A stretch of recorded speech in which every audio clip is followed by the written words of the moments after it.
All right, today we're going to do something a little different. Think of this less as a simple explanation and more like a deep, forensic analysis.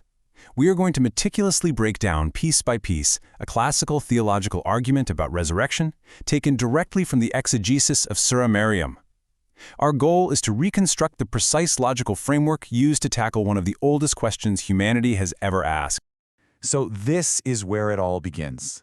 Verse 66 of Surah Maryam. It doesn't just ask a question. It captures this profound, ancient, and deeply human doubt. It's the voice of skepticism, The voice that says, I've seen what happens when things die. They decay, they turn to dust. You're telling me I'm supposed to come back from that? This is the core challenge, the philosophical and physical problem that the entire argument is built to solve. So how do you even begin to answer a question like that? Well, what's so fascinating here is that the response isn't just a simple demand for faith. Not at all. Instead, what the source material does is construct a systematic, rational defense. And our job here is to trace the architecture of that defense. We're going to go step by step through its premises, its definitions, and its deductions to see how it aims to prove resurrection not as some wild miracle, but as a logical inevitability. And here's our roadmap for this analysis. First, we're going to isolate that foundational question to really understand the doubt. Then, and this is so important, we'll dive into how life and death themselves are redefined, because that's the bedrock for everything else.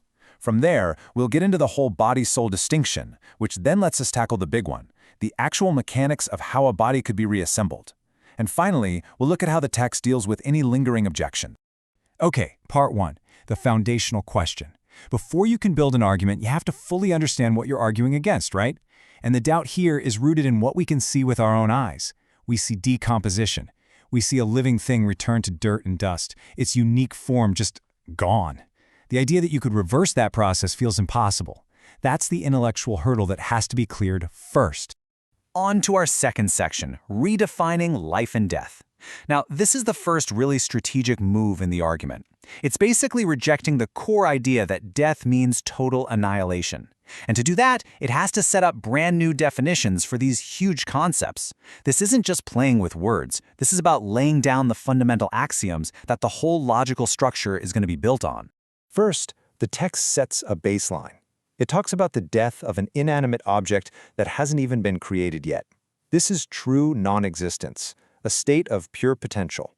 Think of it as creation from absolutely nothing, ex nihilo. This idea is really important as a point of comparison for what comes next. And here's the contrast. Human death is defined as something completely different. It's not a return to that state of nothingness we just talked about. Instead, it's defined specifically as an act of separation.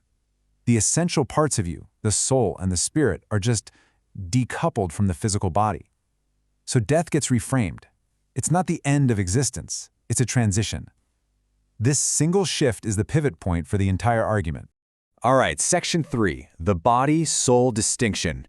So if death is a separation, the next logical question is, what exactly is being separated? This is where the text establishes a really clear relationship between the material body and the non-material soul, and it uses a great analogy, an instrument and its user. This chart breaks it down perfectly. When the body and soul are together, you've got a living, perceiving person. The user is present in operating the instrument. But when the soul departs, the body is just a tool. It's inanimate. So in this view, life isn't something that just emerges from biology. It's a quality given to the body by its connection to the soul. The body only ever has the potential for life. And that brings us to section 4, and right back to the skeptic's biggest challenge. The one grounded in physical reality. Okay, maybe the soul continues on, but what about the body? It decomposes. Its atoms scatter across the globe. How in the world do you put that back together? The text has to confront this problem of material dispersion head on. Let's be really precise about this challenge, because it's a powerful one. It's about entropy. It's about the sheer scale of it all. An atom from a body could become part of a plant, which gets eaten by an animal. You get the idea.